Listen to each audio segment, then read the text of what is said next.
Hello friends, Manisha cooking and ব্লগে আপনাদের সবাইকে স্বাগত। বন্ধুরা, সামনেই পৌষ সংক্রান্তি, মানে আগামীকাল।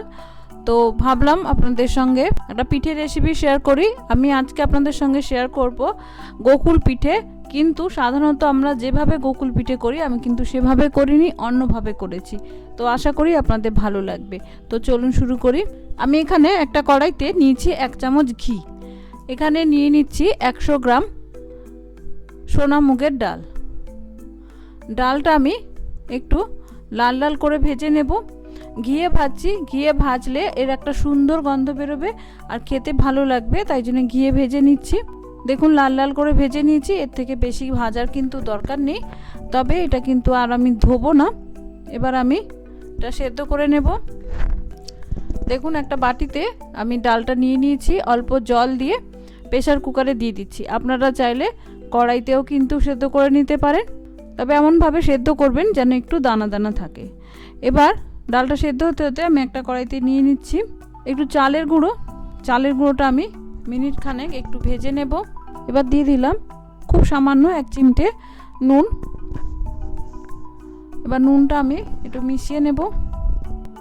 নুনটা মিশিয়ে নেওয়ার পর আমি দিয়ে দিচ্ছি জল। আমি এখানে জলটা কিন্তু ফুটিয়ে নিয়েছি, ফোটানো গরম জল। যতটা পরিমাণ লাগবে সেই মতো আমি দিয়ে দেব। তবে একবারে কিন্তু ঢেলে দেবে না, তাহলে বেশি হয়ে যেতে পারে। অল্প অল্প করে এরকমভাবে দিতে হবে। এটা যেহেতু শুকনো গুঁড়ো চাল, তো তার জন্য কিন্তু জলটা একটু বুঝে দিতে হবে। যদি মনে হয় তাহলে মাখার সময় আবার পরে একটু দিতে হবে। তো এবার এটা আমি ভালো করে মিশিয়ে নিয়েছি। এবার এটা আমি নামিয়ে নেব। দেখুন একটা থালাতে আমি নিয়ে নিয়েছি, দিয়ে ভালো করে যেরকম আমরা ময়দা বা আটা ঠাসি সেরকম ঠেসে নিচ্ছি। একটু ভালো করে প্লেন করে নিতে হবে, নাহলে যখন এটা বেলবো তখন কিন্তু অসুবিধা হবে। দেখুন সুন্দর আটা মাখি যেরকম সেভাবে কিন্তু মেখে নিয়েছি। এটা গরম থাকা অবস্থাতেই মেখে নিতে হবে। এটা যেহেতু একটু শুকিয়ে গেছিলো, আমি অল্প জল দিয়েও মেখেছি। দেখুন এভাবে মেখে নিয়েছি। এবার এটা একটু ঢাকা দিয়ে রেখে দেবো। এদিকে ডালটাও সেদ্ধ হয়ে গেছে। দেখুন কি সুন্দরভাবে সেদ্ধ হয়েছে, বেশি গলেও যায়নি আবার শক্তও নেই, এমনভাবে সেদ্ধ হয়েছে। এইভাবে কিন্তু আমি সেদ্ধ করে নিচ্ছি প্রেসার কুকারে। আপনারা চাইলে কড়াইতেও সেদ্ধ করতে পারেন। এবার যে কড়াইতে আমি ডাল ভেজেছিলাম সেই ঘিয়ের কড়াইতে আবার 1 চামচ ঘি দিয়ে যে সেদ্ধ ডালটা ছিল সেটা দিয়ে দিচ্ছি। এখানে ডালটা পুরোপুরি জল টেনে নিয়েছে, তাই আমি খুব সামান্য একটু জলের ছিটে দিয়ে দিচ্ছি।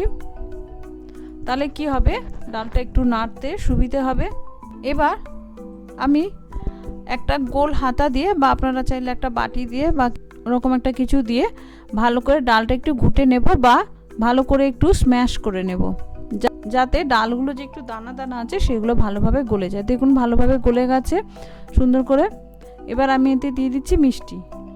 আমি এখানে পাউডার সুগার দিচ্ছি, আপনারা চাইলে এমনি সুগারও দিতে পারেন। আমি এখানে খুব বেশি মিষ্টি করব না, যেহেতু এটা রসে দেবো, খুব বেশি মিষ্টি ভালো লাগবে না। তাই আমি এখানে 3 চামচ মতো পাউডার সুগার দিচ্ছি। আপনারা যেরকম পছন্দ করবেন সেরকম কিন্তু করে নিতে পারেন। এবার চিনিটাও ভালো করে মিশিয়ে নেব। তবে চিনি মেশালে কিন্তু এটা একটু নরম হয়ে যাবে, তাই হালকা আঁচে এটাকে ভালো করে আবার শুকিয়ে নিতে হবে। দেখুন ভালো করে শুকিয়ে গেছে, কড়াইতে কিন্তু আটকে আটকে যাচ্ছে। এভাবে কিন্তু ভালো করে শুকিয়ে নিতে হবে, নাহলে কিন্তু পুরটা যখন দেবো তখন কিন্তু বেরিয়ে যেতে পারে। এটা কড়াইতে এরকম একটু লেগে যায়, তো ভয় কিছু নেই। এবার এখানে আমি দিয়ে দিচ্ছি 150 গ্রাম মতো খোয়া ক্ষীর। আপনারা যদি খোয়া ক্ষীর না থাকে তাহলে দুধ ঘন করেও দিতে পারেন, সেক্ষেত্রে আগে একটু দিয়ে দেবেন। আমি যেহেতু খোয়া ক্ষীর নিয়েছি তো পরেই দিলাম। তো খোয়া ক্ষীরটা ভালোভাবে মিশিয়ে নেব। দেখুন খোয়া ক্ষীরটা ভালোভাবে মিশিয়ে নিয়েছি। এবার এটা আমি কড়াই থেকে নামিয়ে নেব ঠান্ডা হওয়া পর্যন্ত। এবার পুরটা ঠান্ডা হতে আমি এটা রস করে নেব। এটা আমি করব রস গোকুল পিঠে, তাই জন্য আমি রসটা করে নিচ্ছি। আপনারা যদি দুধ দিয়ে করেন তাহলে দুধ ফুটিয়ে নেবেন। এবার আমি দিয়ে দিচ্ছি চিনি, 1 বাটি চিনি আর 1.5 বাটি মতো জল দিয়ে আমি একটা রস বানিয়ে নেব। তবে খুব বেশি ঘন কিন্তু না, যেরকম আমরা অনেকটা মালপোয়া রস করি না বন্ধুরা, সেরকম করব। বেশি ঘন করে ফেললে কিন্তু গোকুল পিঠের ভেতর রসটা ঢুকবে না। তো এটা ভালো করে ফুটিয়ে রস ঘন করে নেব। এবার রসটা হতে হতে আমি এদিকে যেটা মেখে রেখেছিলাম চালের ডোটা, সেটা আমি বেলে নেব ভালো করে। আপনারা এটা কিন্তু চাইলে ময়দা দিয়ে করতে পারেন। আমি যে চালের ডোটা তৈরি করলাম এটা ময়দা দিয়ে করতে পারেন, তবে ময়দা দিয়ে করলে চালের দিয়ে করলে যতটা টেস্ট হয় না ততটা হয় না। দেখুন আমি সুন্দর বড় করে এরকমভাবে বেলে নিয়েছি। আপনারা চাইলে বেলি চাকিতে বেলতে পারেন, আমি রান্নাঘরের স্ল্যাবের ওপর এরকমভাবে বেলে নিয়েছি। একটু মোটা করে কিন্তু বেলতে হবে, রুটির মতো অত পাতলা করলে কিন্তু হবে না। এবার আমি এরকম একটা গ্লাসের সাহায্যে এরকম ছোট ছোট করে কেটে নেব। আপনারা চাইলে কাটার দিয়েও কাটতে পারেন, ছোট বাটি থাকলে কেটে নিতে পারেন। এরকম কাটলে কি হবে, বেশ শেপগুলো সুন্দর হবে। দেখুন এরকম মোটা রেখেছি আমি, খুব বেশি পাতলা কিন্তু করা যাবে না, এরকম একটু মোটা মোটা করে কেটে নিতে হবে। এবার এক টুকরো নিয়ে আমি এবার যে ডালের পুরটা করেছিলাম সেই পুরটা এভাবে মাঝখানে দিয়ে দিলাম। মাঝখানে দিয়ে এবার এইরকম সাইডে আমি একটু জল দিয়ে দেব, দিয়ে আর একটা নিয়ে আমি এভাবে চেপে ভালো করে সাইডটা মুড়ে নেব। মুড়ে নেওয়ার পর এভাবে একটা চামচ দিয়ে আমি একটু ডিজাইন করে নিচ্ছি। আপনাদের পছন্দ মতো ডিজাইন করে নিতে পারেন, কোনো অসুবিধে নেই। হাত দিয়ে পেঁচে পেঁচে বিনুনি মতো করতে পারেন, তো আমার মনে হলো এরকম করলে ভালো লাগবে, তো আমি এভাবে করে নিচ্ছি। দেখুন এভাবে আমি সব কটা করে নেব। পিঠেগুলো করতে করতে দেখুন এদিকে রসটাও কিন্তু প্রায় হয়ে এসেছে। বেশি আঠালো কিন্তু করব না, দেখুন একটু চটচটে হয়েছে, তাতেই আমি এটা নামিয়ে নেব। নামানোর আগে আমি একটা ছোট এলাচ দিয়ে দিলাম থেতো করে, আর খুব সামান্য 1 পিঞ্চ ফুড কালার দিই, যাতে রসটা একটু দেখতে ভালো লাগে, জাস্ট কালারের জন্য, সুন্দর লাগার জন্য। এটা কিন্তু কোনো টেস্টের কোনো পার্থক্য করবে না বন্ধুরা, তাই চাইলে স্কিপ করতে পারেন। দেখুন রসটা রেডি, এবার আমি নামিয়ে নেব। কোন দিকে ভাজার জন্য আমি বেশ কিছুটা নিয়ে নিয়েছি রিফাইন অয়েল। রিফাইন অয়েলটা মিডিয়াম গরম করেছি, খুব বেশি গরম করা কিন্তু দরকার নেই।